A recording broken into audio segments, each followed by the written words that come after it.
காலையில் அலாரம் அடிக்கிற சத்தத்தை விட மொபைலில் வர்ற அந்த மெசேஜ் சத்தம் இருக்கு, அதுதான் இன்னைக்கு பாதி பேரோட நிம்மதியை குலைக்குது. Your EMI amount has been deducted. இந்த ஒரு வரி மெசேஜ் வரும்போது மனசுக்குள்ள ஒரு பாரம் ஏறுமே, அதை அனுபவிச்சவங்களுக்கு தான் தெரியும். ஏதோ ஒரு பொருளை ஆசைப்பட்டு வாங்குறோம், ஆனால் அந்த பொருள் நம்மளை வாங்க ஆரம்பிச்சிருது.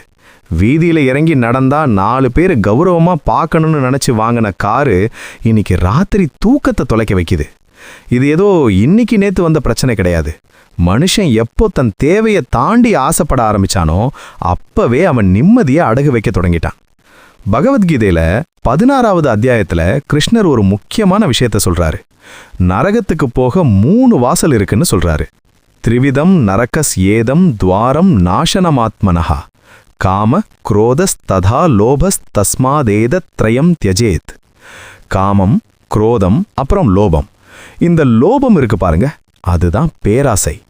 இந்த பேராசை தான் இன்னைக்கு நம்மள லோன் அப்ளிகேஷன்ல கைரேகை வைக்க வைக்குது. இன்னும் வேணும், மற்றவன் வச்சிருக்கிறது எனக்கும் வேணும் அப்படிங்கிற அந்த ஒரு எண்ணம் தான் எல்லா பிரச்சனைக்கும் ஆணிவேர்.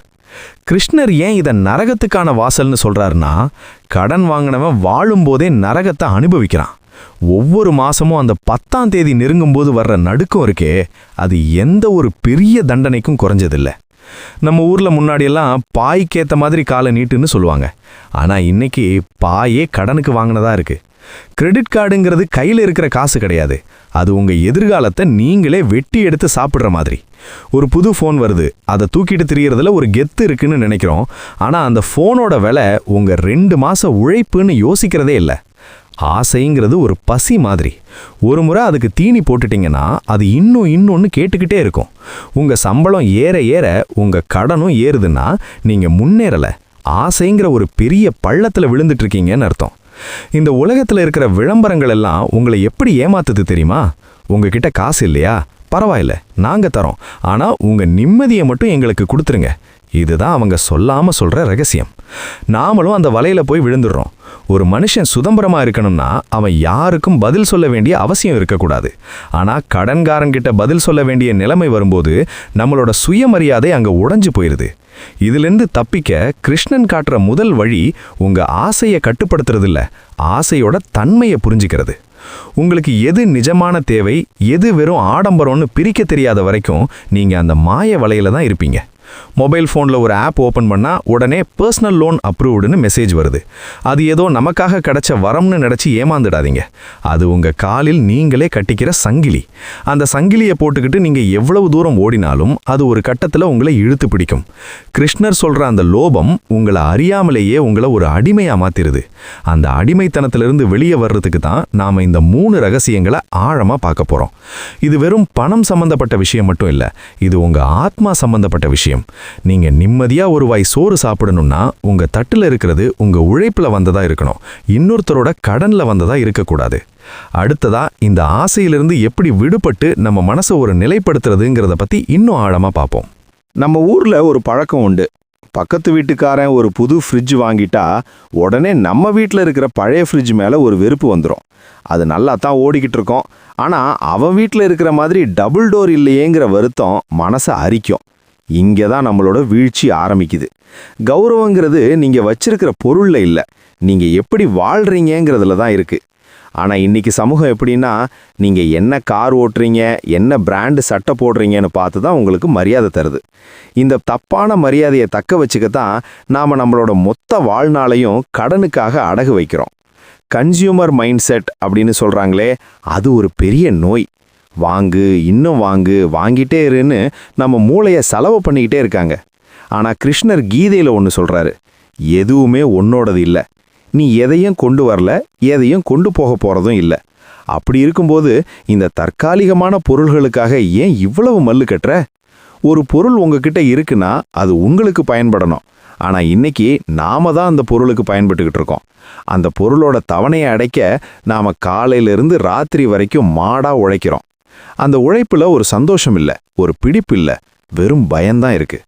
வேலை போயிட்டா என்ன பண்ணுறது, இஎம்ஐ எப்படி கட்டுறது, இந்த பயத்திலேயே பாதி பேருக்கு பிபி சுகர் வந்துடுது. உண்மையான செல்வங்கிறது உங்கள் பேங்க் பேலன்ஸ் இல்லை, உங்கள் மனசில் இருக்கிற அமைதி. நீங்க ஒரு 10 லட்ச ரூபாய் கடன் வாங்கி ஒரு வீடு கட்டுறீங்கன்னு வச்சுப்போம். அந்த வீட்ல நிம்மதியா தூங்க முடியலன்னா அந்த வீட்டுக்கு என்ன அர்த்தம்? ஒரு சின்ன ஓட்டு வீடா இருந்தாலும் அதுல கடன் தொல்லை இல்லாம நிம்மதியா படுத்து தூங்குறவன் தான் நிஜமான கோடீஸ்வரன். நாம என்ன பண்றோம்னா மத்தவங்க கண்ணுக்கு தெரியணுங்கிறதுக்காக நம்மளோட நிஜமான சந்தோஷத்தை தியாகம் பண்றோம். இது ஒரு பெரிய மாயை. இந்த மாயையிலிருந்து வெளியே வரணும்னா முதல்ல நாம நம்மளோட பலவீனம் என்னன்னு தெரிஞ்சுக்கணும். நமக்கு எதுக்கு இந்த ஆசை வருது? நாம ஏன் மற்றவங்களோட ஒப்பிட்டு பார்க்குறோம்? இந்த ஒப்பிடுதல் தான் கடனோட முதல் படி. அவன் பையன் அந்த பள்ளிக்கூடத்தில் படிக்கிறான், அதனால என் பையனும் அங்கே தான் படிக்கணும். அவன் அந்த ஊரில் பிளாட் வாங்குறான், நானும் அங்கே தான் வாங்கணும். இப்படி மற்றவங்களோட வாழ்க்கையை நாம் வாழ முயற்சி பண்ணும்போது நம்ம வாழ்க்கை நம்ம கையை விட்டு போயிடுது. கிருஷ்ணர் சொல்கிற அந்த தர்மம் அப்படிங்கிறது உங்கள் சக்திக்கு உட்பட்டு நீங்கள் வாழ்கிறது தான். உங்களுக்கு எது தேவையோ அதை மட்டும் செய்யுங்க. மற்றவன் என்ன நினைப்பான்னு யோசித்து செய்கிற ஒவ்வொரு காரியமும் உங்களை ஒரு பெரிய கடன் வலையில கொண்டு போய் தள்ளும். ஒரு லோன் எடுக்கும்போது நமக்கு அந்த பணம் பெருசாக தெரியும். ஆனால் அந்த பணத்தோட சேர்த்து நாம் வாங்குற வட்டி இருக்கே, அது நம்ம ரத்தத்தை உறிஞ்சிற அட்டை மாதிரி. ஒரு கட்டத்தில் அசல் அப்படியே இருக்கும், வட்டி மட்டும் ஏறிக்கிட்டே போகும். அப்புறம் அந்த வட்டியை அடைக்க இன்னொரு கடை. இது ஒரு சக்கர வியூகம் மாதிரி.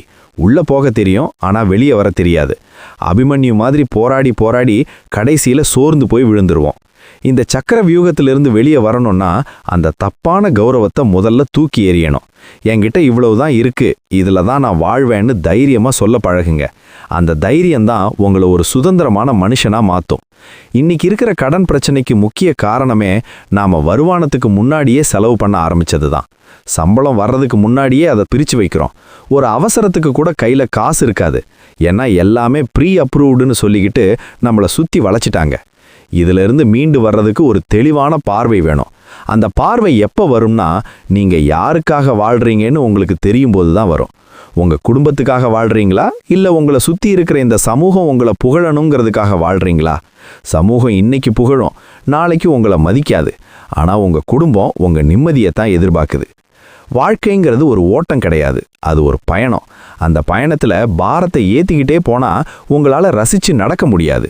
அந்த பாரத்தை குறைக்கிறது எப்படிங்கிறத அடுத்ததாக பார்ப்போம். வாழ்க்கையை ஒரு சுமையாக மாற்றிக்கிறதும் சுகமாக மாற்றிக்கிறதும் நாம் எடுக்கிற சின்ன சின்ன முடிவுகளில் தான் இருக்குது. கிருஷ்ணர் அர்ஜுனனுக்கு கீதையை சொல்லும்போது ஒரு இடத்துல கூட நீ ஓடு, நீ மற்றவனை விட வேகமாக போன்னு சொல்லலை. உன் கடமையை செய், ஆனால் அந்த பலன் மேலே பற்று வைக்காதேன்னு தான் சொன்னார். நாம் இன்னைக்கு என்ன பண்ணுறோம்? பலன் மேலே மட்டும்தான் கண்ணு இருக்கு. அந்த பலனை அடைய குறுக்கு வழியை தேடுறோம். அந்த குறுக்கு வழி தான் இன்னைக்கு ஈஸி இஎம்ஐ. ஒரு காலத்தில் கடன் வாங்கிறதுங்கிறது ஒரு அவமானமாக இருந்துச்சு. யாருக்காவது தெரிஞ்சிருமோன்னு பயந்து பயந்து வாங்குவாங்க. ஆனால் இன்னைக்கு அது ஒரு ஸ்டேட்டஸ் சிம்பிள் மாதிரி ஆயிடுச்சு. எனக்கு 2 கிரெடிட் கார்டு இருக்கு, 3 லோன் போயிட்டு இருக்குன்னு சொல்றது ஏதோ ஒரு பெரிய சாதனை மாதிரி ஆயிப்போச்சு. நிஜத்தை சொல்லப்போனா ஒவ்வொரு கடனும் உங்களோட சுதந்திரத்திலிருந்து ஒரு பகுதியை வெட்டி எடுக்குது. நீங்க ஒரு கார் லோன் கட்டுறீங்கன்னா அந்த காரோட சக்கரம் உங்களோடது கிடையாது, அந்த ஸ்டியரிங் உங்களோடது கிடையாது, அது அந்த வங்கியோடது. நீங்க வெறும் டிரைவர் தான். அந்த லோனை அடைச்சு முடிக்கிற வரைக்கும் நீங்க அந்த காருக்கு அடிமை. யோசிச்சு பாருங்க, ஒரு மனுஷன் சுதந்திரமா இருக்கணும்னா அவனுக்கு மூச்சு விட தேவையான காத்து எப்படி அவனோடதா இருக்கோ அதே மாதிரி அவன் வாழ்ற வாழ்க்கையும் அவனோட உழைப்புல இருக்கணும். கிருஷ்ணர் காட்டுற அந்த தர்மிக் ஆசெட் மைண்ட் செட் அப்படிங்கிறது இதுதான். தர்மமான வழியில சொத்துக்களை சேர்க்கிறது. தர்மம்னா என்ன? ஏதோ தானம் தர்மம் பண்றது மட்டும் கிடையாது. உங்க சக்திக்கு உட்பட்டு நீங்க நேர்மையா சம்பாதிச்சு அதுல வர்ற லாபத்தை வச்சு உங்க தேவைகளை பூர்த்தி செஞ்சுக்கிறது தான் தர்மம். இன்னைக்கு நம்மளை சுற்றி இருக்கிற எல்லாமே இன்ஸ்டண்ட்டாக ஆகிப்போச்சு. காஃபி வேணுமா? இன்ஸ்டன்ட். சாப்பாடு வேணுமா? 5 நிமிஷத்தில் டெலிவரி. அதே மாதிரி தான் வாழ்க்கையில் முன்னேறணுமா? Instant loan. ஆனால் ஒன்று புரிஞ்சுக்கோங்க, எது சீக்கிரமாக கிடைக்குதோ அது ரொம்ப நாளைக்கு நிலைக்காது. கஷ்டப்பட்டு சேமித்து ஒரு பொருளை வாங்கும்போது வர்ற அந்த ஒரு ஆத்ம திருப்தி இருக்கே, அது இந்த உலகத்தில் வேற எதுலையுமே கிடைக்காது. அந்த பொருள் மேலே உங்களுக்கு ஒரு மதிப்பு இருக்கும். ஆனால் கடனில் வாங்குற பொருள் மேலே நமக்கு அந்த அன்பு இருக்காது, வெறும் பயம்தான் இருக்கும். நம்ம மனசுல ஒரு பெரிய தப்பான கணக்கு இருக்கு. இன்னைக்கு லோன் எடுத்து ஒரு வீட்டை வாங்கிட்டா அதோட மதிப்பு ஏறிடும், நாம லாபம் பார்த்துடலாம்னு கணக்கு போடுறோம். ஆனா அந்த வீட்டை வாங்குறதுக்காக நாம கட்டுற வட்டி அந்த வீட்டோட மதிப்பு ஏறுறதை விட அதிகமா இருக்கும்னு கணக்கு போடுறதில்ல. இது ஒரு மாய கண்ணாடி. நம்ம கண்ணுக்கு முன்னாடி ஒரு அழகான பிம்பத்தை காட்டும், ஆனா அதுக்குள்ள போனதுக்கு அப்புறம் தான் தெரியும் அது ஒரு பெரிய பள்ளம்னு. தர்மம் என்ன சொல்லுதுன்னா, உன்கிட்ட இருக்கிறத வச்சு முதலீடு செய், இல்லாததை வச்சு சூதாட்டம் ஆடாத. கடன் வாங்கி முதலீடு பண்றது ஒரு வகை சூதாட்டம் தான். நாளைக்கு மார்க்கெட் இறங்கினா உங்க உழைப்பு மட்டும் இல்ல, உங்க குடும்பத்தோட நிம்மதியும் சேர்ந்து காணாம போயிடும். கிருஷ்ணர் சொல்ற இன்னொரு முக்கியமான ரகசியம் அபரிக்கிரஹா, அதாவது தேவையில்லாத பொருள்களை சேர்த்து வைக்காம இருக்கிறது.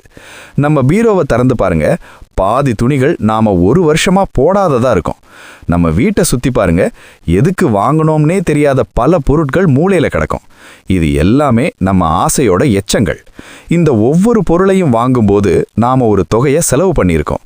அந்த தொகை உங்களோட உழைப்பு நேரத்தோட விலை. அந்த நேரத்தை நீங்க உங்க குழந்தைகளோட செலவு பண்ணியிருக்கலாம், இல்ல ஒரு நல்ல புத்தகத்தை வாசிச்சு உங்க அறிவை வளர்த்திருக்கலாம். ஆனா நாம அந்த நேரத்தை இந்த தூசு பிடிச்ச பொருட்களுக்காக பலி கொடுத்துட்டோம்.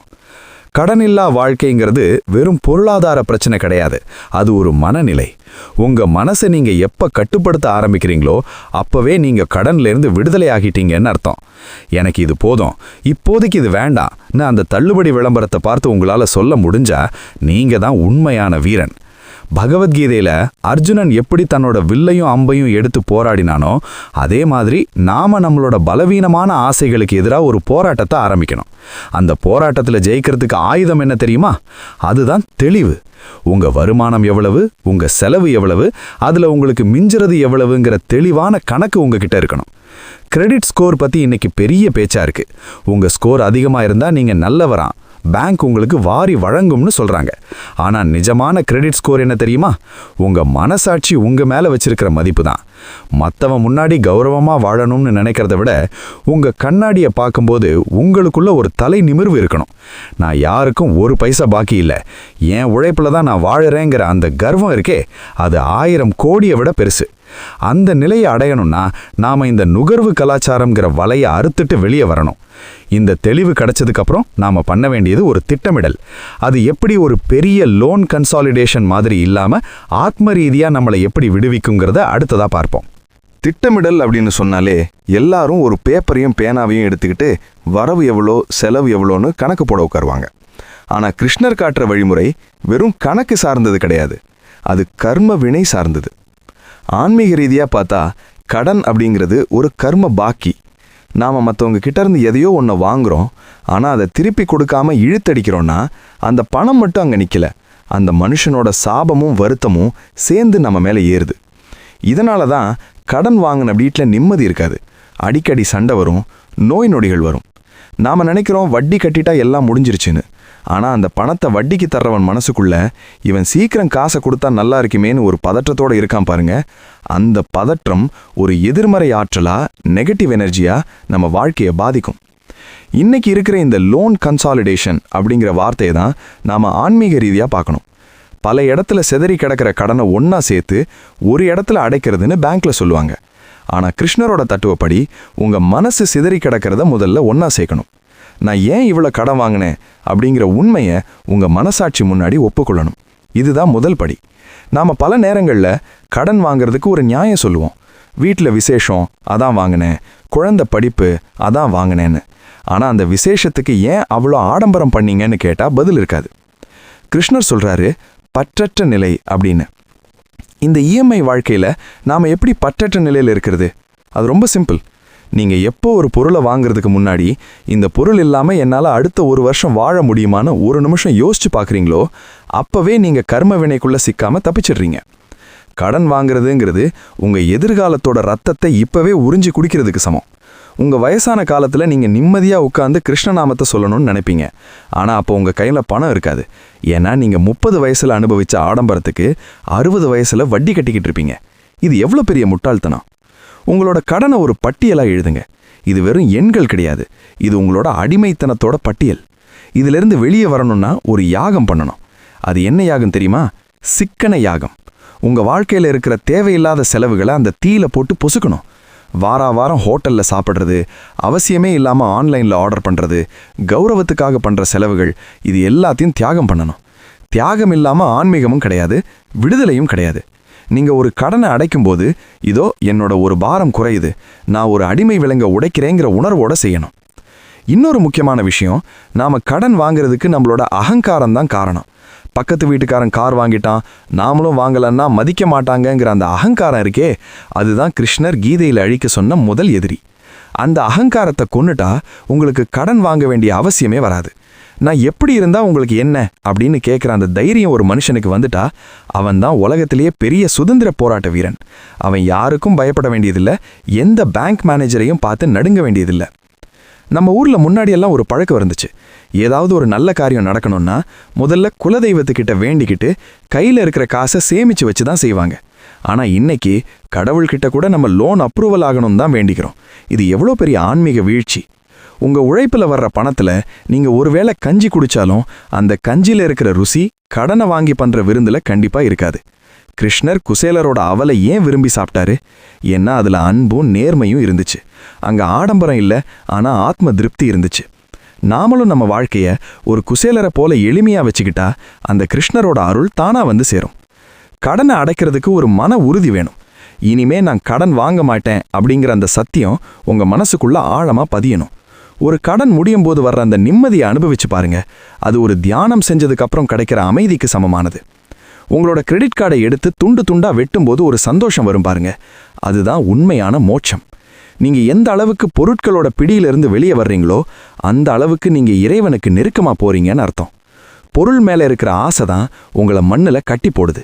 அந்த ஆசையை அறுத்துட்டா நீங்க காத்துல பறக்கிற பறவை மாதிரி ஆயிடுவீங்க. இந்த ஆத்ம ரீதியான விடுதலையை தொடங்கும் போது ஆரம்பத்துல கொஞ்சம் கஷ்டமா தான் இருக்கும். ஆனா போக போக அந்த வழிபாதையை உங்களுக்கு பிடிச்சு போகும். அடுத்து நம்மளோட பணத்தை சொத்தா மாத்துறது எப்படி, அதுவும் தர்மத்தின் வழியில எப்படின்ற ரகசியத்தை பார்ப்போம். பணம் அப்படிங்கிறது ஒரு ஓடுற நதி மாதிரி. அது ஒரு இடத்துல தேங்கி நிற்காது. ஆனால் அந்த நதியை எப்படி பயன்படுத்தணும்னு தெரியாதவங்க தான் அதில் அடிச்சிட்டு போய் கடலில் விழுந்துடுறாங்க. இன்னைக்கு இருக்கிற ஒரு பெரிய தப்பான கணக்கு என்னன்னா, நாம் வாங்குற கார், லேட்டஸ்ட் மாடல் ஃபோன், ஆடம்பரமான ஃபர்னிச்சர், இது எல்லாமே சொத்துன்னு நினச்சிட்டு இருக்கோம். ஆனால் உண்மை என்ன தெரியுமா? எதெல்லாம் உங்கள் பாக்கெட்ல இருந்து காசை வெளியே எடுக்குதோ அது கடன். எதெல்லாம் உங்கள் பாக்கெட்டுக்குள்ள காசை கொண்டு வருதோ அதுதான் சொத்து. கிருஷ்ணர் கீதையில ஒரு இடத்துல சொல்வாரு, நித்திய மற்றும் அனித்திய பொருட்களை பத்தி. அனித்தியம்னா அழியக்கூடியது, நித்தியம்னா நிலைச்சு நிற்கக்கூடியது. நீங்க கடனுக்கு வாங்குற அந்த கார் ஷோரூம்ல இருந்து வெளியே வந்த அடுத்த நிமிஷமே அதோட மதிப்பு குறைஞ்சு போயிடும். ஆனா அதுக்காக நீங்க கட்டுற வட்டி மட்டும் ஏறிக்கிட்டே போகும். இது அனித்தியமான பொருள் மேல நாம வச்சிருக்கிற ஒரு வீணான பற்று. இதுக்கு பதிலா தர்மத்தின் வழியில ஒரு சொத்தை எப்படி உருவாக்குறது? தர்மம்ங்கிறது இங்க ஒழுக்கத்தையும் நேர்மையையும் குறிக்குது. முதல்ல உங்க உழைப்புல வர்ற பணத்துல ஒரு பகுதியை தசாம்சம் அப்படின்னு சொல்லுவாங்க. அதாவது ஒரு 10வது பகுதியை எடுத்து சேமிக்கணும். அந்த சேமிப்பு தான் உங்களோட முதல் தர்ம சொத்து. அது உங்களுக்கு ஒரு பாதுகாப்பு உணர்வை தரும். எனக்கு பின்னாடி ஒரு ஆதரவு இருக்குன்னு அந்த மன உறுதி வந்துட்டா நீங்க லோன் அப்ளிகேஷனை தேடி ஓட மாட்டீங்க. சொத்து சேர்க்கிறதுங்கிறது ஏதோ நிலம் புலமா வாங்குறது மட்டும் கிடையாது. உங்க அறிவை வளர்த்துக்கிறது ஒரு பெரிய சொத்து. நீங்க ஒரு புது தொழிலை கத்துக்கிறீங்க, இல்ல உங்க வேலையில இன்னும் சிறப்பா செயல்பட ஒரு பயிற்சியை எடுக்கிறீங்கன்னா அது உங்க வருமானத்தை உயர்த்தும். அந்த வருமானம் எந்த கடனும் இல்லாம வர்ற லாபம். கிருஷ்ணர் அர்ஜுனனுக்கு கொடுத்தது காசோ பணமோ கிடையாது, ஞானம்ங்கிற சொத்தை கொடுத்தாரு. அந்த ஞானம் தான் அர்ஜுனனை உலகத்தையே ஜெயிக்க வச்சது. அதே மாதிரி நீங்க மத்தவங்க கிட்ட கையேந்தாம இருக்கணும்னா முதல்ல உங்க திறமையில முதலீடு பண்ணுங்க. அதுதான் தர்மத்தின் முதல் படி. இன்னைக்கு இருக்கிற இந்த விளம்பர உலகம் உங்களை எப்படி ஏமாத்துதுன்னா, வாங்கிறது தான் பெருமைன்னு சொல்லுது. ஆனா கிருஷ்ணர் சொல்றாரு, கொடுக்கிறது தான் பெருமைன்னு. உங்ககிட்ட கடனே இல்லைன்னா உங்களால 4 பேருக்கு உதவி செய்ய முடியும். அந்த தர்மம் தான் உங்களை காப்பாத்தும். தர்மம் தலைகாக்கும்னு சும்மாவா சொன்னாங்க? நீங்க ஒரு வட்டிக்கு காசு கட்டிக்கிட்டு இருக்கும்போது உங்களால தர்மம் பண்ண முடியாது. ஏன்னா உங்க மனசு முழுக்க அந்த வட்டியை கட்டுறதுலேயே தான் இருக்கும். அப்போ உங்க புண்ணிய கணக்கு அங்க குறைய ஆரம்பிக்குது. கடனில்லா வாழ்க்கை வாழும்போது உங்க கை எப்பவும் கொடுக்கிற கையா இருக்கும். அதுதான் ஒரு மனுஷனுக்கு உண்மையான கௌரவம். இன்னொரு ரகசியம் என்னன்னா, லக்ஷ்மி கடாட்சம் அப்படிங்கிறது ஆடம்பரத்துல வர்றது கிடையாது. அது அமைதியா இருக்கிற வீட்டில தான் வரும். கடன்காரன் வந்து வாசல்ல நிக்கிற வீட்ல லக்ஷ்மி தங்க மாட்டா. நீங்க எவ்வளவுதான் சம்பாதிச்சாலும் அது ஓட்ட பானையில ஊத்துற தண்ணி மாதிரி போய்கிட்டே இருக்கும். ஏன் தெரியுமா? அங்க நேர்மையான திட்டமிடல் இல்ல. தர்மமான சொத்துங்கிறது மற்றவங்களை ஏமாத்தி வர்றதோ இல்ல வட்டிக்கு வாங்கி சேர்க்கிறதோ கிடையாது. சிறுக சிறுக சேமிச்சு மற்றவங்க வயிற்றுல வடிக்காம நேர்மையா வர்ற லாபத்துல வர்றது தான் அந்த பணம் உங்க வீட்டில் நிலைச்சு நிற்கும். அந்த பணத்துல நீங்க ஒரு சின்ன நிலம் வாங்கினாலும் அது உங்களுக்கு நிம்மதியை தரும். நாம ஏன் சொத்து சேர்க்கணும்னு ஆசைப்படுறோம்? நம்ம பிள்ளைகளுக்காக தானே. ஆனா அந்த பிள்ளைகளுக்கு நாம எதை சேர்த்து வைக்கிறோம்? ஒரு பெரிய கடனையும் அதை அடைக்க முடியாம அவஸ்தைப்படுற ஒரு வாழ்க்கையையும் சேர்த்து வைக்கணுமா? இல்ல என் அப்பா எனக்கு நேர்மையா வாழ கத்து கொடுத்தாரு, அவர் யாருக்கும் ஒரு பைசா கடன் வைக்கலைங்கிற அந்த பெருமையை சேர்த்து வைக்கணுமா? யோசிச்சு பாருங்க. நீங்க வாங்குற ஒவ்வொரு லோனும் உங்க பிள்ளைகளோட எதிர்காலத்துல ஒரு பாரத்தை ஏத்துது.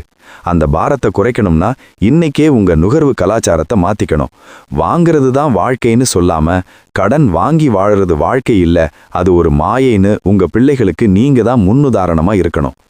தர்ம சொத்துங்கிறது உங்க மன நிறைவு தான்.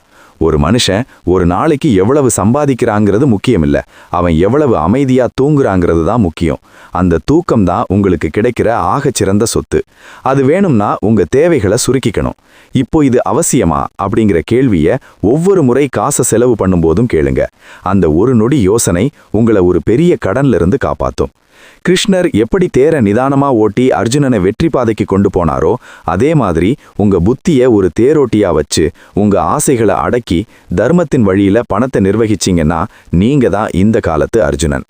நம்ம கையில இருக்கிற காசை தர்மமா மாத்துறது எப்படிங்கிற தெளிவு வந்துருச்சு. ஆனா இந்த சமூகம் நம்மள சும்மா விடாது. ஏன் இன்னும் பழைய போன் வச்சிருக்கேன்னு கேட்குற அந்த சமூக அழுத்தத்தை எப்படி சமாளிக்கிறது, அதிலிருந்து கிருஷ்ணன் காட்டுற வழி என்னன்னு அடுத்ததா பார்ப்போம். நாம ஒரு நல்ல முடிவை எடுக்கும்போது நமக்கு எதிரா முதல்ல நிக்கிறது இந்த சமூகம்தான். என்னப்பா இன்னும் அந்த பழைய வண்டியையே ஓட்டிக்கிட்டு இருக்க, உன் கூட வேலை செய்யறவன் புது கார் வாங்கிட்டான் அப்படின்னு யாராவது ஒருத்தர் கொளுத்தி போடுவாங்க. இந்த ஒரு வார்த்தை போதும் நம்ம மனசுக்குள்ள இருக்கிற அந்த நிம்மதியை குலைக்க. நாம நல்லா தான் இருப்போம், ஆனா மத்தவங்க கண்ணில் நாம ஏழையாவோ இல்ல பிசுனாரியாவோ தெரிஞ்சிடக்கூடாதுங்கிற அந்த பயம்தான் நம்மளை மீண்டும் கடன் வலைக்குள்ள தள்ளுது. கிருஷ்ணர் பகவத்கீதையில அர்ஜுனன் கிட்ட ஒரு விஷயம் தெளிவா சொல்றாரு. மத்தவங்க உன்னை பத்தி என்ன நினைப்பாங்கன்னு யோசிச்சு நீ உன் தர்மத்தை விடாத. இந்த உலகத்துல இருக்கிற மனுஷங்க இன்னைக்கு உங்களை புகழ்வாங்க, நாளைக்கு நீங்க கஷ்டப்படும் போது கைவிட்டுட்டு போயிட்டே இருப்பாங்க.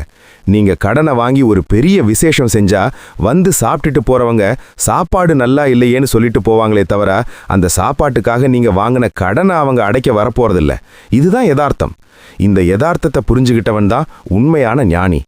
லோகக்ஷேமம் அப்படின்னு சொல்லுவாங்க, அதாவது உலகத்தோட நன்மைக்காக செய்யறது. ஆனா நாம செய்யறது லோக பிரஸ்தாபம், அதாவது உலகத்துக்கு காட்டிக்கிறதுக்காக செய்யற ஆடம்பரம். இந்த ஆடம்பரத்துக்காக நீங்க உங்க ஆத்மாவை அடகு வைக்கலாமா? கிருஷ்ணர் பிறந்தது ஜெயில்ல, வளர்ந்தது ஒரு மாட்டு தொழுவத்துல. ஆனா அவர் ஒரு நாளும் நான் ஏன் இப்படி இருக்கேன்னு வருத்தப்பட்டதே இல்லை. அவர் கையில் இருக்கிற அந்த புல்லாங்குழலுக்கு ஒரு பெரிய தத்துவம் இருக்கு. அந்த புல்லாங்குழல் உள்ளுக்குள்ள காலியா இருக்கு, அதனால தான் அதுல இருந்து அழகான இசை வருது. உங்க மனசும் ஆடம்பரமான ஆசைகள் இல்லாம காலியா இருந்தாதான் அதுல நிம்மதிங்கிற இசை பிறக்கும். நீங்க பழைய போன் வச்சிருந்தா என்ன, அந்த போன்ல பேசுற வார்த்தை அன்பானதா இருந்தா அது போதும். லேட்டஸ்ட் ஐபோன் வச்சிருந்து அதுல வர்றதெல்லாம் கலெக்ஷன் ஏஜென்ட்டோட மிரட்டல் சத்தமா இருந்தா அந்த போன் உங்களுக்கு எதுக்கு? நம்ம ஊர்ல வெள்ளை வேட்டி கட்டினாதான் மரியாதைன்னு ஒரு எண்ணம் இருக்கு. ஆனா அந்த வேட்டிக்குள்ள இருக்கிற மனுஷன் கடனால எவ்வளவு கிழிஞ்சு போயிருக்கான்னு யாருக்கும் தெரியாது. சமூகத்தோட அந்த ஸ்டேட்டஸ் அப்படிங்கிற போலி முகமுடிய கழட்டி எறிங்க. என்கிட்ட இவ்வளவுதான் இருக்கு, இதுல நான் சந்தோஷமா இருக்கேன்னு சொல்றதுக்கு ஒரு தனி தைரியம் வேணும். அந்த தைரியம் தான் கிருஷ்ணர் அர்ஜுனனுக்கு கொடுத்த ஸ்தித பிராக்ஞ நிலை. அதாவது இன்பம் வந்தாலும் துன்பம் வந்தாலும் மத்தவன் புகழ்ந்தாலும் இகழ்ந்தாலும் மாறாத ஒரு மனநிலை. உங்களுக்கு எது தேவையோ அதை நீங்க முடிவு பண்ணுங்க, உங்க பக்கத்து வீட்டுக்காரனை முடிவு பண்ண விடாதீங்க. இந்த சமூக அழுத்தத்தை நீங்க எப்படி சமாளிக்கலாம்னா ஒரு சின்ன பயிற்சியை செய்யுங்க.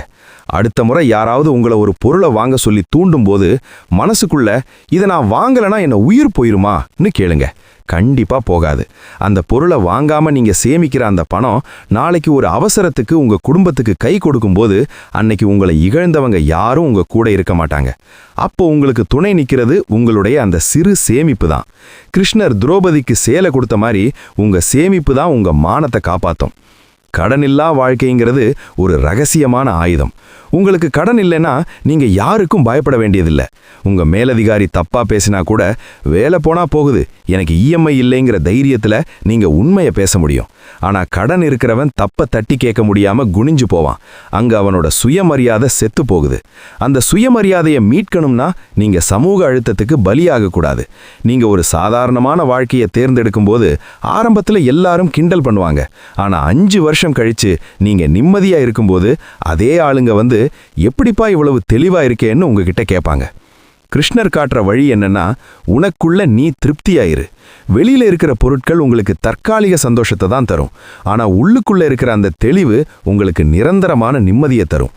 இந்த சமூகம் ஒரு மாயை. இன்னைக்கு ஒரு ட்ரெண்ட் இருக்கும், நாளைக்கு அது மாறிடும். அந்த தேவையற்ற ஓட்டத்துல நீங்க கலந்துக்காதீங்க. நீங்க அமைதியா உங்களோட தர்மத்தின் பாதையில நடந்து போயிட்டே இருங்க. உங்களோட அந்த எளிமை தான் உங்களோட மிகப்பெரிய பலம். அந்த பலத்தோட நீங்க நிமிர்ந்து நிற்கும் போது கடன்காரங்க உங்க வாசல்ல நிக்க மாட்டாங்க, கௌரவம் உங்க கூடவே இருக்கும். சமூக அழுத்தத்தை தாண்டி வர்றது எப்படின்னு பார்த்துட்டோம். அடுத்து நம்மளோட இந்த நிதி சுதந்திரம் எப்படி நம்மளோட ஆன்மீக தேடலுக்கு பாலமா அமையுதுங்கிறத அடுத்ததா பார்ப்போம்.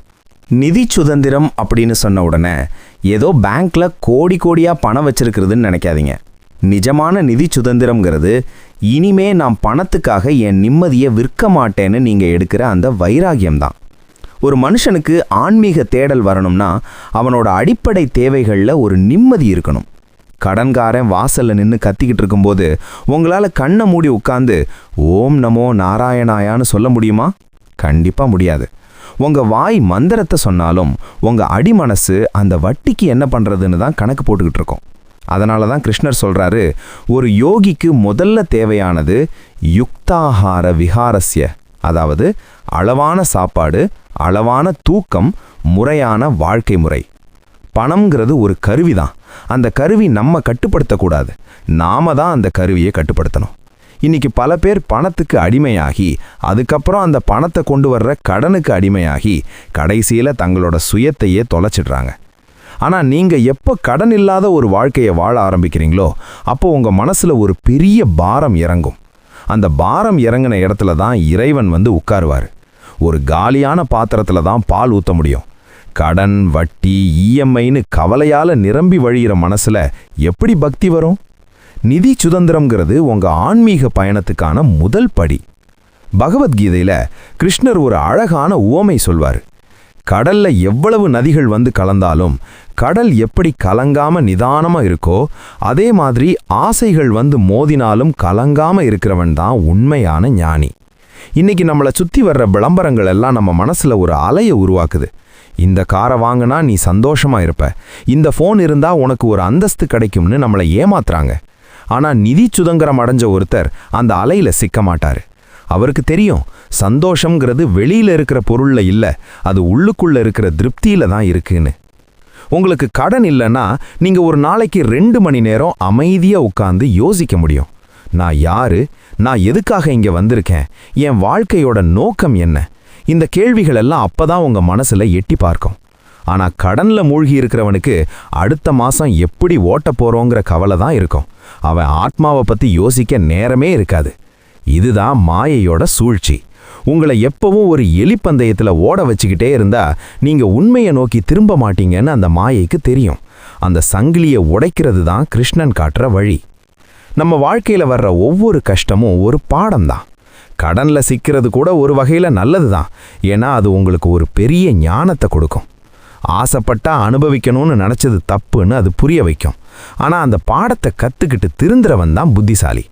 திருந்தாம மறுபடியும் அதே தப்ப செஞ்சா அது கர்ம வினையா மாறி உங்களை அடுத்தடுத்த பிறவிகளுக்கும் துரத்தும். ஆன்மீக ரீதியா பார்த்தா கடன்கிறது ஒரு பந்தம். அந்த பந்தத்தை அறுக்காம உங்களால முக்தி அடைய முடியாது. நீங்க யாருக்காவது கொடுக்க வேண்டிய பாக்கி இருந்தா அதை தீர்க்காம உங்க ஆத்மாவுக்கு திருப்தி கிடைக்காது. நிதி சுதந்திரம் கிடைச்சதுக்கு அப்புறம் உங்ககிட்ட ஒரு அபயம் இருக்கும், அதாவது பயம் இல்லாத நிலை. ஒரு மனுஷன் எப்ப பயப்படுறான்னா அவங்கிட்ட இருக்கிற பொருள் பறிபோயிடும்னு நினைக்கும் போதுதான். ஆனா தர்மத்தின் வழியில சம்பாரிச்சு கடனே இல்லாம இருக்கிறவனுக்கு எதை பத்தியும் பயம் இருக்காது. அவன் ஒரு மரத்தடியில உட்கார்ந்து கூட நிம்மதியா கஞ்சி குடிப்பாரு. அந்த தைரியம்தான் ஆன்மீகத்தோட உச்சம். எனக்கு கிருஷ்ணன் இருக்கான், அவன் பார்த்து பாங்குற அந்த நம்பிக்கை வெறும் வாயில சொல்ற வார்த்தை இல்லை, அது உங்க வாழ்க்கையில நீங்க கடைபிடிக்கிற ஒழுக்கத்திலிருந்து வர்றது. நம்ம பணத்தை சேமிச்சு கடன் இல்லாம வாழும்போது உங்களால மற்றவங்களுக்கு செய்யற உதவி ஒரு பெரிய புண்ணியமா மாறும். ஏன்னா அந்த பணம் தூய்மையானது. லோன் வாங்கிட்டு வந்து ஒரு கோயிலுக்கு 10,000 ரூபாய் காணிக்க கட்டுறதை விட நீங்க கஷ்டப்பட்டு சேர்த்த பணத்துல ஒரு ஏழைக்கு ஒருவேளை சாப்பாடு போடுறது இறைவனுக்கு ரொம்ப பிடிக்கும். அந்த தூய்மை உங்க மனசை பக்குவப்படுத்தும். அந்த பக்குவம் தான் உங்களை இறைவன் கிட்ட கூட்டிட்டு போகும். நிதி சுதந்திரம்ங்கிறது வெறும் பேங்க் பேலன்ஸ் இல்லை, அது உங்க ஆத்மாவோட பலம். அந்த பலத்தோட நீங்க நிமிர்ந்து நிக்கும்போது வாழ்க்கை ஒரு அழகான திருவிழாவா மாறும்.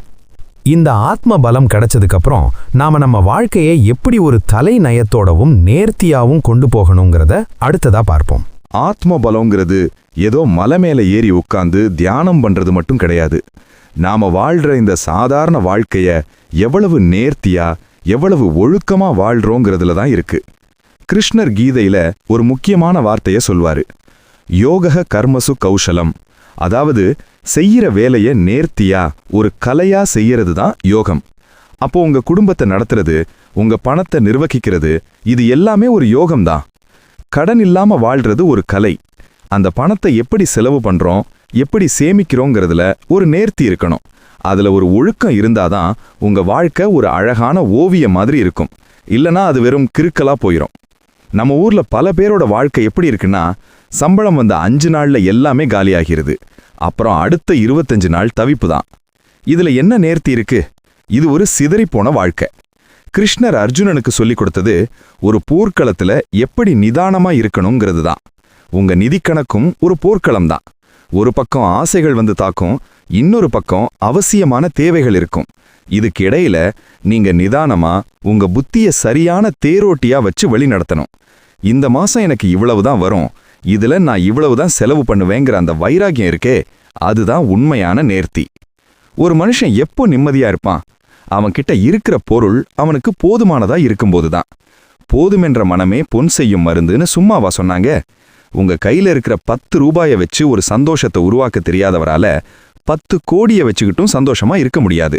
ஏன்னா அந்த பேராசை, லோபா உங்க கண்ணை மறைச்சிடும். கிருஷ்ணர் குசேலர் வீட்டுக்கு போனப்போ அங்க வறுமை இருக்கலாம், ஆனா ஒரு அமைதி இருந்துச்சு. ஏன்னா அங்க ஒரு நேர்த்தி இருந்துச்சு. அவங்க கிட்ட இருந்த அந்த ஒரு பிடி அவலை எவ்வளவு அன்போட கொடுத்தாங்க. அந்த அன்பு தான் அங்க சொத்தா இருந்துச்சு.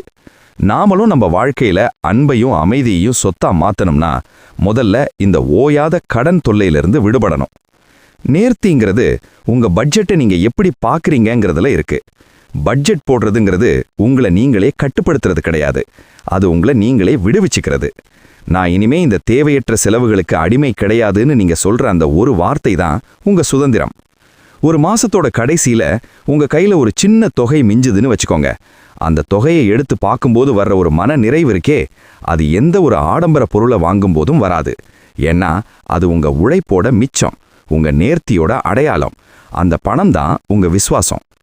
கிருஷ்ணர் சொல்ற இன்னொரு ரகசியம் மிதஹாரம், அதாவது அளவான நுகர்வு. எதையுமே அளவுக்கு அதிகமா வச்சுக்காதீங்க.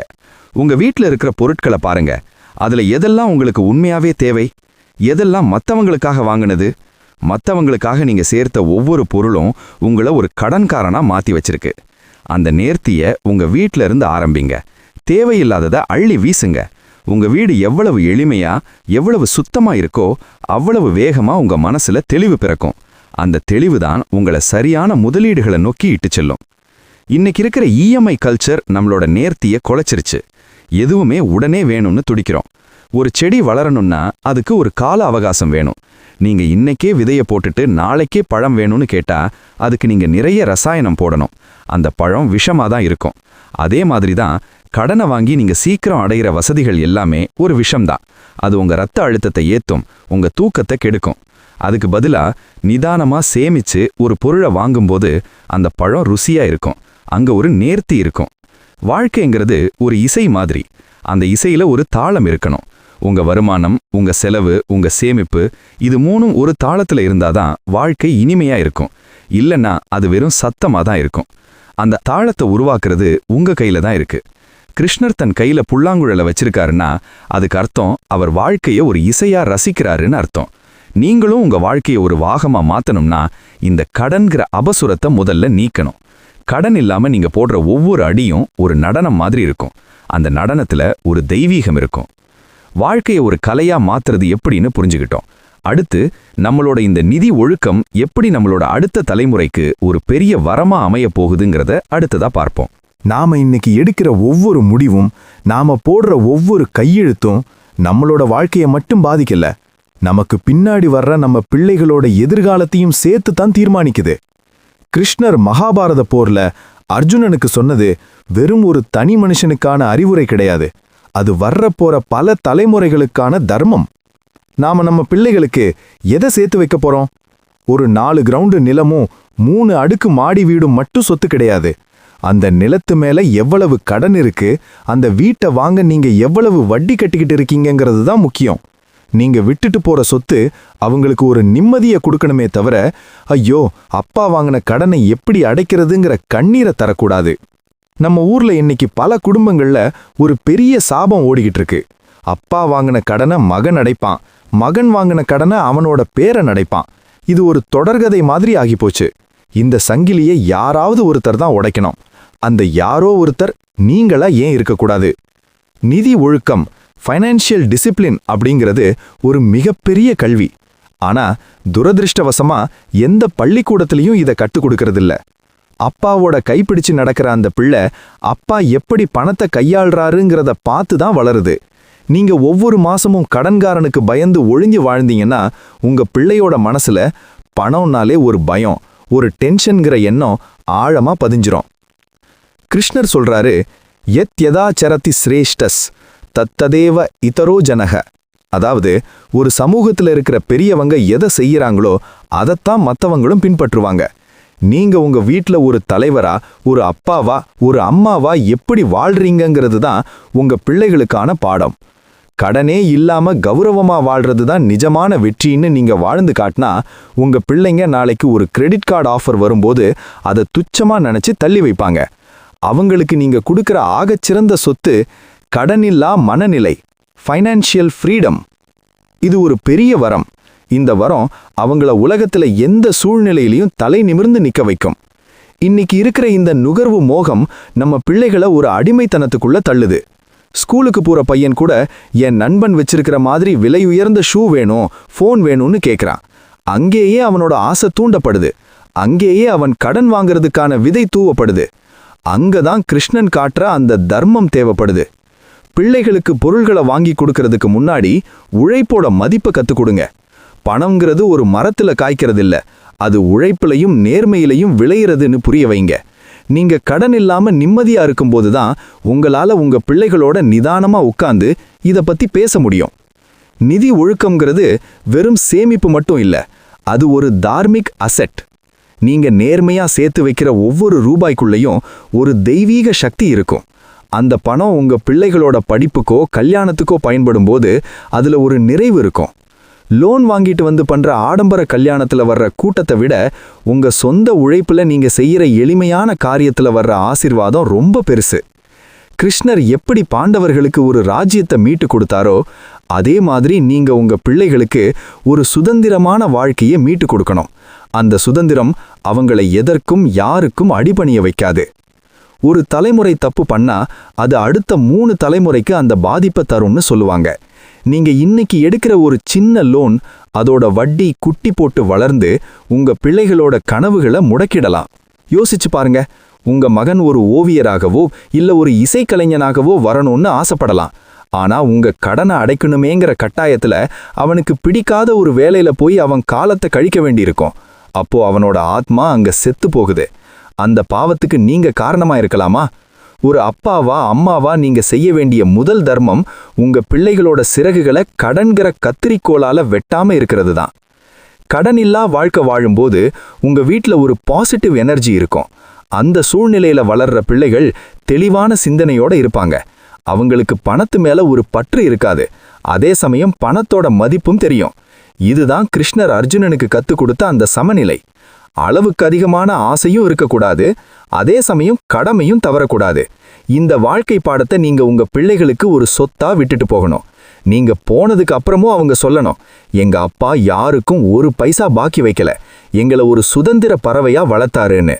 அந்த ஒரு வரி புகழுக்காக நீங்க எத்தனை ஆடம்பரத்தை தியாகம் செஞ்சாலும் அது தகும். நம்ம அடுத்த தலைமுறைக்கான பொறுப்பை உணர்ந்துட்டோம். இப்போ இந்த நீண்ட பயணத்தோட கடைசி பகுதிக்கு வந்திருக்கோம். கடனில்லா வாழ்க்கையோட அந்த உச்சகட்ட ரகசியத்தையும் அந்த முழுமையான விடுதலையையும் அடுத்ததா பார்ப்போம். வாழ்க்கைங்கிற இந்த நீண்ட பயணத்துல நாம எத்தனையோ மைல்கற்களை கடந்து வந்திருக்கோம். ஆனா எல்லாத்துக்கும் மேல ஒரு மனுஷன் அடைய வேண்டிய ஆகச் சிறந்த நிலை என்ன தெரியுமா? அதுதான் நிச்சலனம்.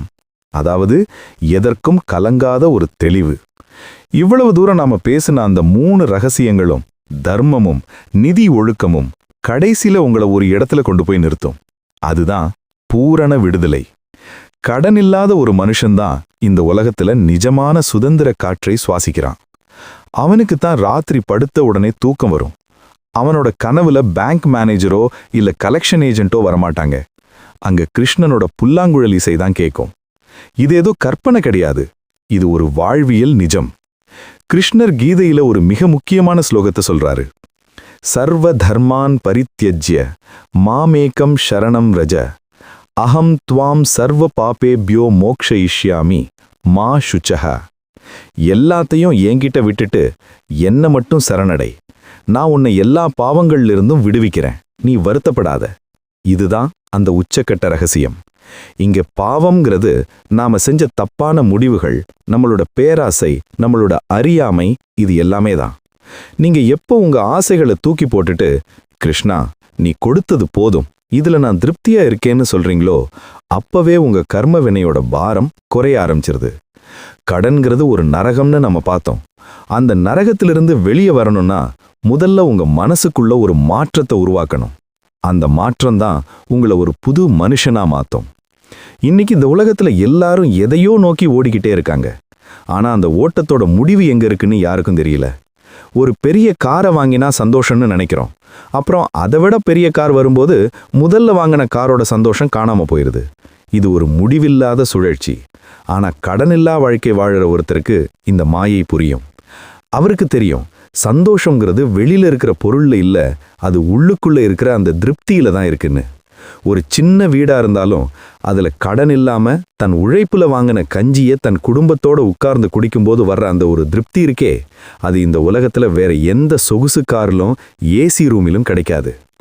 உங்க வாழ்க்கையில நீங்க ஒரு முடிவை இப்போ எடுக்கணும். இனிமே நான் கடனுக்கு அடிமையாக மாட்டேன். என் கௌரவங்கிறது மத்தவங்க கொடுக்கிற சர்டிபிகேட் கிடையாது, என் மனசாட்சி எனக்கு கொடுக்கிற ஒரு சான்றிதழ் அப்படின்னு நீங்க தீர்மானிக்கணும்.